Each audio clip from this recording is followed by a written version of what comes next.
Bismillahirrahmanirrahim. Assalamualaikum warahmatullahi wabarakatuh. Salam sejahtera untuk kita semua, para mahasiswa yang saya hormati.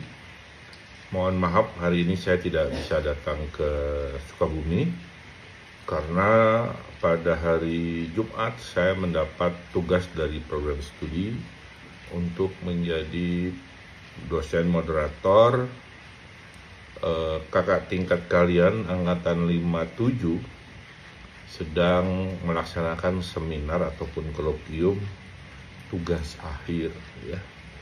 Jadi mulai Senin hari ini sampai beberapa hari ke depan ya, diselenggarakan kegiatan seminar kolokium tugas akhir bagi kakak tingkat kalian yang sudah masuk ke semester 8 kalau salah ya, misalnya ini adalah tugas terakhir mereka sebelum lulus menjadi sarjana terapan.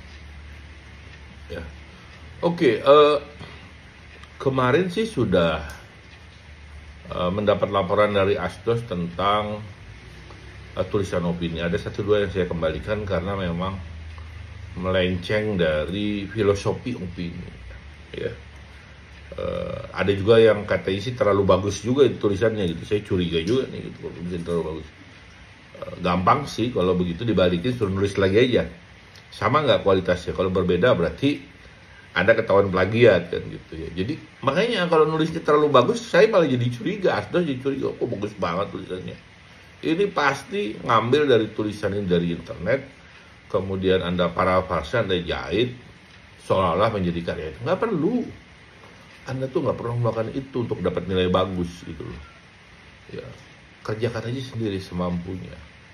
Ya, yang penting syarat-syarat yang kita tetapkan itu dipenuhi gitu loh. Ya, seperti kalau kita bicara tema soal artikel opini ya, emang harus aktual gitu loh. Nggak bisa lagi yang lain. Tiba-tiba Anda mengambil tema yang lainnya di luar konteks yang sedang lagi viral, yang lagi menjadi tren, menjadi pembicaraan masyarakat, ya nggak bisa. Itu memang udah syarat mutlak, ya. Jadi ada beberapa yang dikembalikan dan hari ini ya Asdos akan menampilkan beberapa karya Anda di depan kelas secara random mungkin ya. Hari ini kan Anda akan mengerjakan artikel atau kita sebut saja artikel ilmiah populer ya.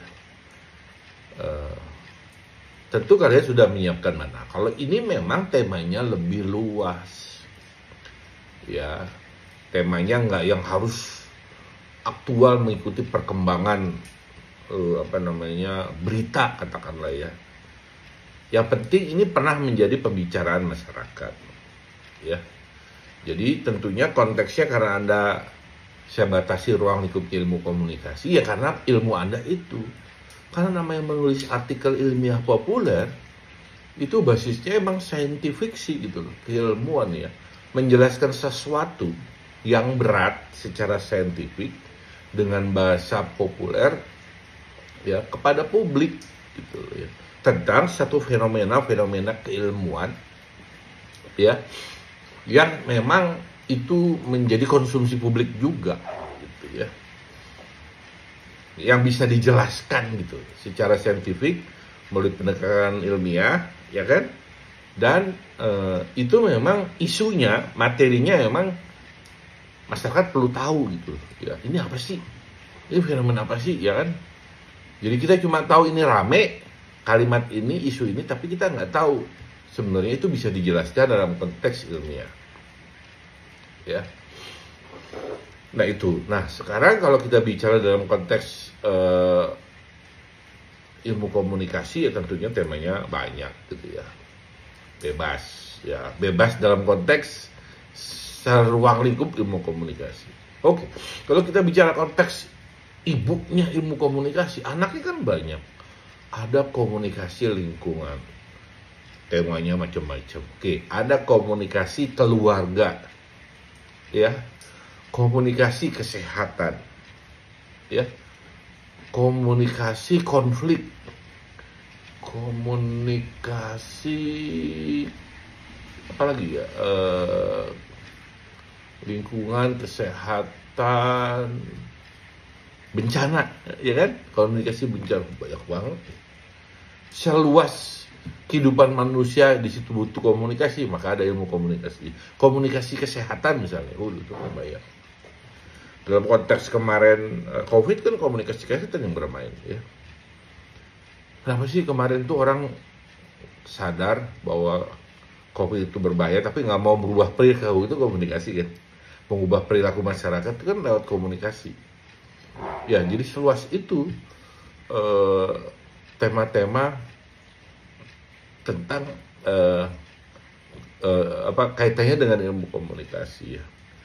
Mungkin yang kita pelajari di kampus seperti komunikasi interpersonal, komunikasi kelompok, komunikasi massa, ya komunikasi publik, ya kan. Nah itu banyak ya tentang hal-hal yang bisa Anda cari hari ini untuk difinalkan. Tadi ya, bahwa di dalam naskah yang Anda tulis ini harus ada yang dikutip, baik dari buku, dari jurnal, dari sumber-sumber yang kredibel. Jadi konsep teori itulah yang menjelaskan ya satu fenomena tentang tema yang Anda ambil. Ya, itu wajib. Itulah ciri dari artikel ilmiah populer atau artikel yang membedakan dia dengan opini ya.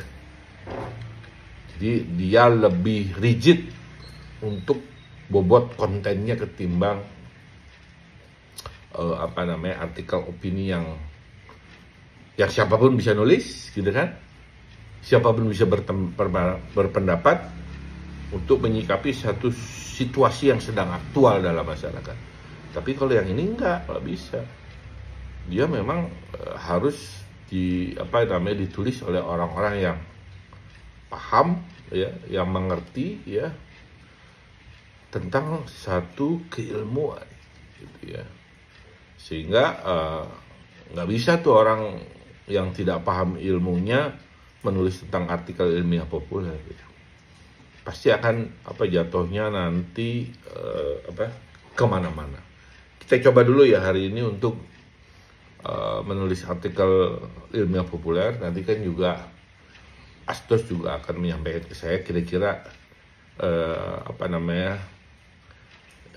kalau ada hal-hal yang meragukan dari tema yang Anda tulis ya.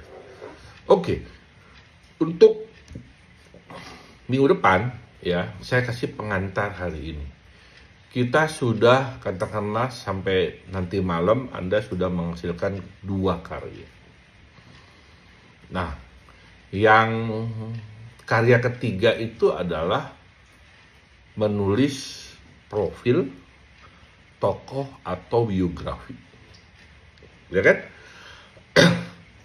Kalau nggak salah, kalian pernah dapat mata kuliah teknik wawancara, kalau nggak salah ya. Itu semester 1 atau semester 2 ya, Tech 1 ya.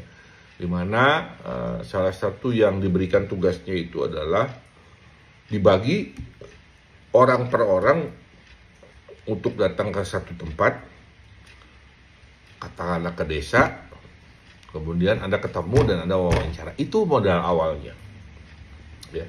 Itu modal awal untuk menulis profil tokoh biografi. Itu adalah kemampuan kita mewawancarai. Kalau tulisan opini, tulisan artikel ilmiah populer kan nggak perlu wawancara ya. Mencari bahan dari sumber-sumber manapun. Nah, sementara ini adalah kemampuan skill Anda mewawancarai itu diuji. Kalau Anda menguasai teknik wawancara yang baik, maka Anda akan dapat bahan yang banyak. Jadi bahan itu Anda dapat dari mulutnya narasumber gitu loh. Nah, bagaimana yang keluar dari narasumber ini banyak. Sehingga itulah yang menjadi bahan Anda untuk ditulis menjadi sebuah tulisan tokoh atau biografi. Ya. Nah, yang penting itu dalam konteks biografi itu kita harus, kan orang nih, ya, siapa yang mau kita pilih? Tentu ketika kita memilih orang, dia harus punya prestasi, ya, harus punya sesuatu yang dibanggakan gitu loh, ya, nggak bisa biasa-biasa aja, ya, ya. Jadi ada kriteria pertama, yang penting orang itu punya prestasi, ya, prestasi di bidang apa aja, ya, yang bisa dibanggakan, gitu kan, yang bisa menjadi inspirasi buat semua orang. Namanya juga tokoh, ya, tokoh ini kan berarti orang yang diakui keberadaannya oleh orang lain gitu, eksistensinya, ya. Ya, jadi kalau tidak memenuhi, kalau misalnya Anda misalnya memilih tokoh yang tidak tepat, nggak ada prestasinya, bingung apa yang harus saya tulis gitu kira-kira, ya. Justru karena dia punya prestasi, itulah yang akan Anda menjadi gali untuk diangkat, ya, menjadi bahan tulisan Anda. Ya, pertama adalah kita mencari figurnya dulu nih, ya, yang cocok untuk kita pilih menjadi narasumber kita, ya. Dia tidak harus tokoh nasional, ya. Ya, Anda harus katakanlah riset awal, ya. Kalau pengen dicari di desa boleh, Pak, tapi ada bidan gitu, misalnya gini. Anda melihat ada sosok bidan yang punya dedikasi terhadap pekerjaannya, ya, terkenal, ya, dan dia tiap hari itu melayani masyarakat, dedikasi, oke. Ada dokter puskesmas, ya, yang disukai oleh masyarakat. Kadang-kadang kita bisa nanya loh ke masyarakat, di sini tokoh, misalnya kita datang ke satu desa, kira-kira kalau kepala desa kan pasti itu, ya, ada nggak tokoh masyarakat yang begitu dihormati? Nah, itu bisa kiai, bisa bidan, bisa tokoh pemuda yang memang berpengaruh dan menjadi opinion leader, yang menjadi panutan dari sekelompok masyarakat, ya. Bisa tokoh agama, tokoh pemuda, tokoh kesehatan, tokoh pemerintah, siapapun dah ketemu. Jadi minimal ada pengakuan dari orang lah gitu, ya, terhadap ketokohan orang tersebut. Baru Anda misalnya udah menentukan nih orangnya, baru Anda membuat panduan wawancara. Ya, kan kalau misalnya udah dibidik misalnya Pak David, sementara Anda kan nggak kenal sama Pak David. Nah, berarti kan Anda harus riset awal, David ini siapa? Nyari orang terdekat untuk membangun wawancara tadi. Ya tetap aja sih konsep dalam wawancara itu kan dibangun satu, apa, siapa, mengapa, di mana gitu kan. Jadi Anda datang dengan draft poin-poin wawancara yang Anda gali. Ya. Katakanlah ada 10 poin nih, udah dicatat 1, 2, 3, 4. Kemudian janjian ketemu, ya. Jangan lupa, ya, kalau udah wawancara itu butuh alatnya, ya, handphone, ya, atau rekam bisnis sekarang pakai handphone kan, itu pastikan berfungsi dengan baik. Jangan sampai Anda ketika lagi wawancara lupa ngerekam, udah capek tuh, bisa ngulang lagi tuh, ya. Oke. Tentunya ketika kita memulai wawancara dengan tokoh kan nggak langsung Pak wawancara, ya, ada ice breaking dulu. Kita bisa mulai Pak, oke, baru, ya. Anda rekam, Anda juga membuat catatan-catatan penting sih, ya. Ya, sambil ngobrol, kan kita mulai dari pertanyaan nomor 1. Pak, ini, dijawab. Nggak kemudian langsung Anda pindah ke nomor 2, gitu kan. Kejar lagi dari pertanyaan 1 menjadi anaknya nomor 1, 2, 3. Udah baru pindah ke pertanyaan kedua. Nomor 2 dijawab, ada pertanyaan lagi, pertanyaan terus. Jadi Dari satu pertanyaan berkembang menjadi 5, 6. Pertanyaan kedua berkembang menjadi 7, 8 terus. Sehingga ya tadinya panduan wawancara 10, jawabannya bisa jadi 100 gitu loh. Nah itulah kita ketika itu kita butuh konsentrasi yang banyak. Ya, menyimak jawaban dia dan kemudian mengembangkan jawaban itu menjadi pertanyaan lanjutan. Sehingga nggak yang 10 yang Anda buat jawabannya di 10, itu mah wawancara yang tidak berkembang ya. Kemudian setelah selesai ya, sebelum pamit Anda review, Pak ini poin-poinnya, baru Anda membuat tulisan. Ya. Saya minta tulisannya itu tidak dibuat tanya jawab, tapi dibuat narasi. Ya. Kalau bahasa kita esai lah ya. Ya. Jadi jangan dibuat tanya jawab, tulisan profilnya itu dalam bentuk narasi. Ya. Pak, berapa halaman tergantung bahan Anda gitu, namanya bikin profil gitu kan ya. Kalau banyak ya bisa 1,5 halaman, bisa 2 halaman. Nah setelah selesai Anda baca lagi, kemudian kalau mau dimuat ya Anda kadang-kadang boleh ngirim dulu ke narasumbernya kalau mau dibuat di media massa gitu ya. Takut ada yang salah kutip dan apanya, itu kan nggak salah juga kalau misalnya Anda membuat itu ya. Nah di sini ada beberapa tips ya. Misalnya tanpa terjebak glorifikasi, maksudnya hiperbol gitu, tanpa terjebak gede-gedein mereka ya. Jadi kita nggak boleh juga mengkultuskan mereka, tetap harus objektif. Kan ada nih tulisannya jadinya jatuhnya kayak hiperbol gitu, nggak boleh juga ya. Objektif dan netral ya. Di sini juga ada beberapa langkah yang bisa Anda lakukan. Riset dulu, sudut pandangnya dibuat, menyusun garis wawancara, melakukan pengamatan, dan terakhir menulis kreatif. Jadi hasil karya Anda itu tidak dibuat tanya jawab, tapi dibuat dalam bentuk narasi ya. Seperti Anda menulis berita gitu ya. Ya. Kan saya udah jelasin tadi ya, riset itu apa ya? Ya, untuk mendapatkan sosok gitu loh ya. Ya, ini kan sekarang ruang lingkup kita kan bebas di Sukabumi ini, siapa ya? Dosen. Oke, dosen yang berprestasi dong, gitu kan. Kalau Anda ingin buat profilnya ya. Misalnya dosen sekolah vokasi Anda buatkan biografinya. Dia pernah dapat penghargaan dosen terbaik tahun ini di sekolah vokasi ya. Atau dosennya sedang menemukan sesuatu yang baru, obat batuk gitu kan. Kan boleh gitu kan. Ya, bebas saja sih, saya tidak membatasi ya. Ya. Jadi tugasnya itu adalah satu tokoh, satu naskah ya. Tokohnya memang tidak dibatasi ya, tapi tadi ya dia punya prestasi ya, yang paling mudah adalah mengkonfirmasi banyak orang gitu ya. Dia bisa siapapun, ruang lingkupnya luas ya.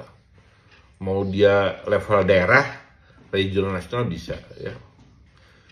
Kemudian ya gayanya gaya narasi feature, kalau bisa lebih bagus dengan feature ya, tapi bukan tanya jawab 2 halaman, siapa 2 halaman tuh minimal. Kemudian yang bagusnya sih membuat outline gitu ya. Outline-nya dulu. Jadi outline itu untuk misalnya outline itu angle sebenarnya dalam jurnalistik ya. Jadi supaya misalnya pertama cerita soal outline pertama itu bicara tentang pendidikannya dulu. Kemudian pendidikannya gini. Kemudian yang kedua kan outline-nya prestasi dia apa yang khas gitu kan. Bisa. Atau dulu pertama pengalaman hidupnya dulu, berjuang susah dan sebagainya. Kedua peristiwa-peristiwa yang besar dalam hidupnya. Kan 2 outline-nya itu minimalnya. Kerangka pemikirannya atau subjek-subtemanya. Jadi sehingga tulisan itu menjadi lebih tersistematis. Apa 2 peristiwa yang besar dalam hidupnya, itulah menjadi subjudul, subtema. Ya, ada 2 peristiwa besar dalam hidupnya. Misalnya sekolah, ceritanya satu lagi misalnya bangkit dari kebangkrutan. Nah, itu kan judul tuh. 2 angle aja gitu ya. Itu yang disebut outline ya. Ya, ini kan masih ada waktu cukup banyak untuk nanti kita bisa diskusi lewat Asdos. Kalau bisa dikonsultasikan dulu tokoh-tokohnya itu ke Asdos ya, sehingga jangan sampai nanti ini ada waktu nih nyari nih riset nih. Misalnya Pak Kak Safira saya usulkan ini, alasannya apa? Dia pendapat penghargaan, oke. Kalau Kak Safiranya setuju jalan gitu ya. Kalau enggak pasti Safira akan nanya ke saya. Jadi lebih baik tokohnya itu dikonsultasikan dulu ke Asdos gitu. Jadi jangan pengen langsung aja. Sehingga nanti menjadi tepat. Takutnya nanti tokohnya nggak tepat, Anda nggak dapat apa-apa. Ya, nggak bisa menggali gitu ya. Ya, ini sebenarnya kelanjutan dari mata kuliah Taekwondo ya. Udah kemampuan Anda untuk Taekwondo sudah cukup, cuma ini tinggal hanya menggali, memilih tokoh yang tepat dan menulisnya dalam bentuk feature atau esai ya. Tidak dibuat tanya jawab ya. Dibuatkan dalam bentuk esai feature lebih bagus. Itu saja sih yang bisa saya berikan untuk pengantar minggu depan ya. Tapi hari ini tugas Anda adalah menyelesaikan tulisan artikel ilmiah populer. Jika ada hal yang perlu ditanyakan, bisa diskusi ke Asdos, nanti Asdos akan menyelesaikan kepada saya. Terima kasih. Wabillahi taufiq wa hidayah. Assalamualaikum warahmatullahi wabarakatuh.